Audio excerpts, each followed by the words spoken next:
Bismillah, alhamdulillah, wala hawla wala quwata illa billah, amma ba'd. Pembahasan kali ini yaitu mengakui nama-nama Allah yang indah dalam kehidupan.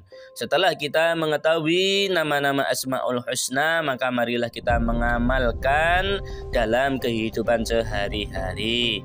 Yang pertama yang kita bahas adalah mengakui sifat Allah atau nama Allah As-Somad.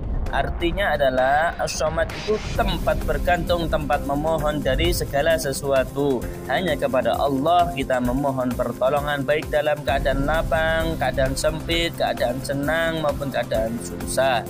Allah berfirman dalam surat Al-Ikhlas ayat 2, Allahus Somad. Allah tempat atau Allah adalah Tuhan, tempat bergantung kepadanya segala sesuatu. Allah tidak pernah makan, tidak minum, tidak tidur, tidak mengantuk, tidak pernah sakit. Oleh karenanya manusia harus meminta kepada Allah Subhanahu wa ta'ala dengan tulus, ikhlas dan penuh ridhonya. Jangan sampai kita meminta kepada selain Allah Subhanahu wa ta'ala, seperti meminta kepada pohon, kepada setan, kepada kuburan dan sebagainya. Karena itu adalah perbuatan dosa yang tidak diampuni oleh Allah Subhanahu wa ta'ala. Mengakuan sifat As-Somad antara lain yaitu hanya kepada Allah kita meminta atau memohon sesuatu, bukan kepada selain Allah. Selalu meningkatkan amal kebaikan dalam kehidupan sehari-hari.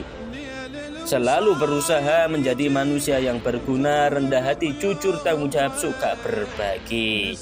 Kemudian mengakui nama Allah Al-Muqtadir dalam kehidupan sehari-hari. Al-Muqtadir artinya Allah Maha Kuasa atau Allah Maha Menentukan, yang bergerak maupun yang tidak bergerak, yang nampak maupun yang tidak nampak. Allah Subhanahu wa ta'ala berfirman surat Al-An'am ayat 17, wa in yamsaskallahu bidurrin fala kashifa lahu illa hu wa in yamsaska bi khairin fa huwa ala kulli syai'in qadir. Jika Allah menimpakan sesuatu kemudaratan kepadamu, maka tidak ada yang menghilangkannya melainkan Dia sendiri. Dan jika Allah mendatangkan kebaikan kepadamu, maka Allah Maha Kuasa atas tiap-tiap sesuatu.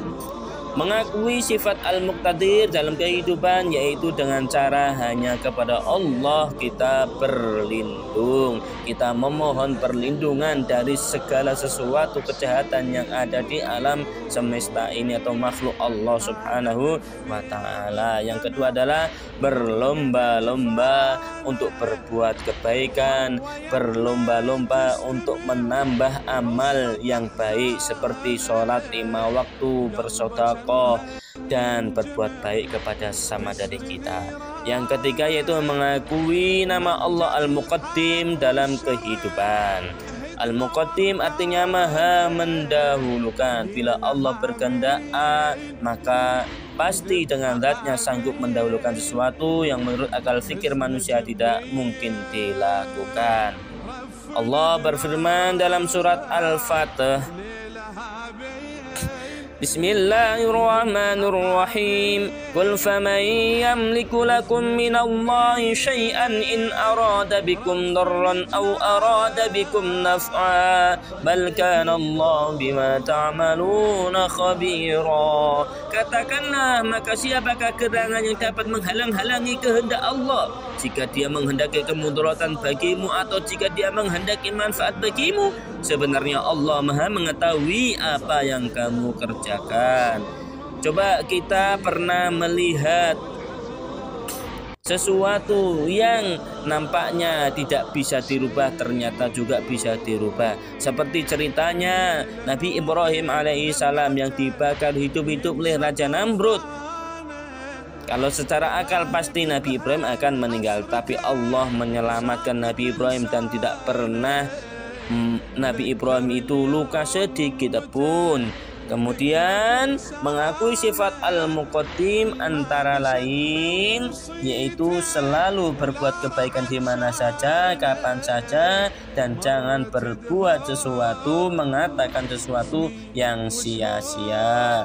Yang kedua, jangan menunda-nunda pekerjaan, karena pekerjaan yang ada pada diri kita ini senantiasa silih berganti. Pekerjaan ini sudah selesai, maka pekerjaan selanjutnya telah menunggu kita, telah menanti kita.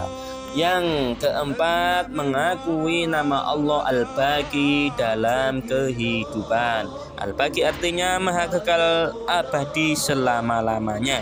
Semuanya yang ada di muka bumi ini pasti akan rusak, pasti akan punah kecuali zat Allah Subhanahu wa taala. Kita pernah melihat pesawat yang kuat ternyata jatuh, kapal yang besar ternyata tenggelam, gunung yang kuat yang besar ternyata meletus dan sebagainya. Semua pasti akan rusak kecuali Allah Subhanahu wa taala. Surat An-Nahl ayat 96 Allah menerangkan, ma indakum yanfadu wa ma indallahi baq wa lanajziyanna alladhina sabaru ajrahum bi ahsani ma kanu ya'malun.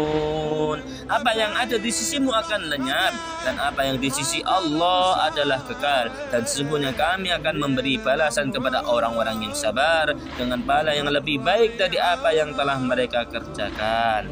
Mengakui sifat Al-Baqi dalam kehidupan yaitu menyadari bahwa kemewahan tidak akan kekal, usia muda tidak akan kekal, suatu waktu akan mengalami tua, kesenangan dan kebahagiaan tidak akan kekal. Kita pasti akan mengalami kerusakan, kematian, dan meninggalkan dunia ini. Mudah-mudahan dengan pembahasan ini kita menjadi tambah beriman kepada Allah, tambah mendapatkan ridho dari Allah Subhanahu wa taala. Amin ya rabbal alamin.